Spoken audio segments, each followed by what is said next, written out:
What's up, YouTubers? This is a more of a, not a how-to video, but a you should do video. If you own a 27D John Deere Mini X, I don't own an owner's manual, so I don't know when this is supposed to take place, but I'm absolutely positive after looking at this and doing it myself, know that it should be done. This is a bottom undercarriage roller. They are very expensive, between $170 and $200 a piece, and they are not a part that should have to be replaced. It is a part that should have to be serviced. Here's the serviced one. As you can see, there's a Allen key here. Now, you can't have a grease zerk on there and have it slide up inside this housing, because obviously it ripped the zerk off, or whatever the case may be. So they put an Allen key in there. You pull this Allen key out, I put an 8mm grease zerk in there. I only got it in there probably 3 or 4 threads, but it was enough to hold back the pressure, not damage my threads. And then I pumped them full of grease. Now these things, I put at least 1/4 to 1/3 of a tube of grease in each one of these. I've already damaged this one. You can see the bushing is all smashed up in there. It just ate it all up because the people before me never paid any maintenance to this machine whatsoever. I think the utilities services, the sewer department, used this thing till it was time to do the maintenance on it and then got rid of it. And the next guy, he didn't do anything to it. Not one thing, not even change the oil. It had been 5 years since this thing had an oil change yesterday. So we got all 4 undercarriage rollers dropped out. In order to drop it out, all you gotta do is loosen this thing up and you'll see grease come squirting out of it and the track will drop down. After the track drops down low enough for it, tighten it back up. You don't wanna lose all that grease out of there. Not that it's really, really expensive, but with the supply shortages and stuff like that, be conservative, or be, conserve.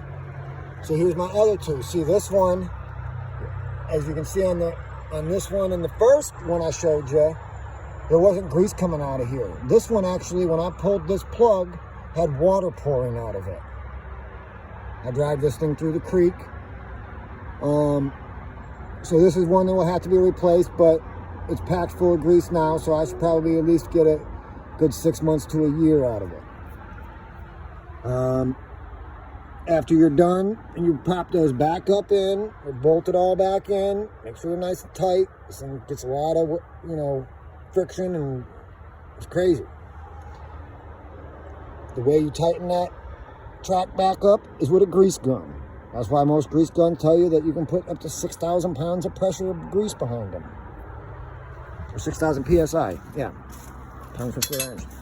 And I need to get a bar and break this one free on the back side, but all in all, I got an hour into this with removing the rollers, cleaning them up, breaking the Allen keys free, putting the zerk in, pumping them full of grease, putting the plugs back in. So maybe by the time I get these rollers back up in here, I'll have an hour and a half on each side. It'll be 3 hours in total by the time I get done with the other side. That's your little short on the John Deere 27D roller maintenance, not replacement. You shouldn't have to replace these things until that track damn near eats right through here. All right. Oh yeah. And we went and we changed our oil, we changed our fuel filter, we drained our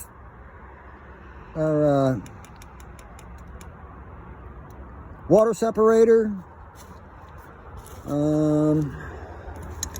Tomorrow we go to the parts store, we get the new filter for here, because she's still stalling when under heavy load.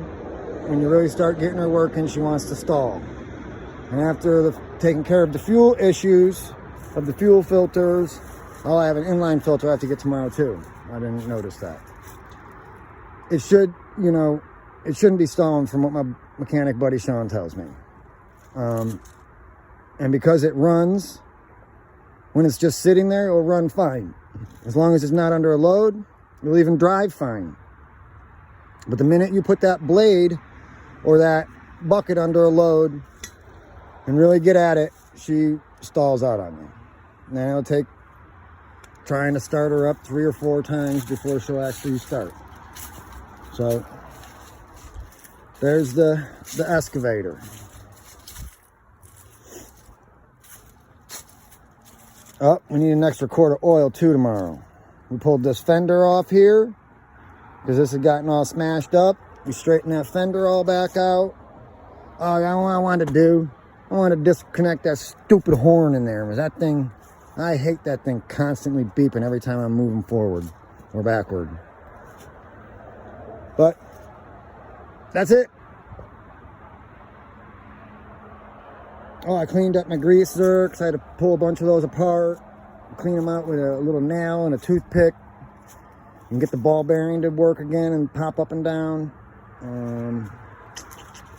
Cleaned all my fittings off, got that ready to start greasing up. Got a new grease gun, got some tubes of grease, tightened my bucket up. We got to do some new redneck bucket shims. We'll do a video of that tomorrow. Till then, see ya!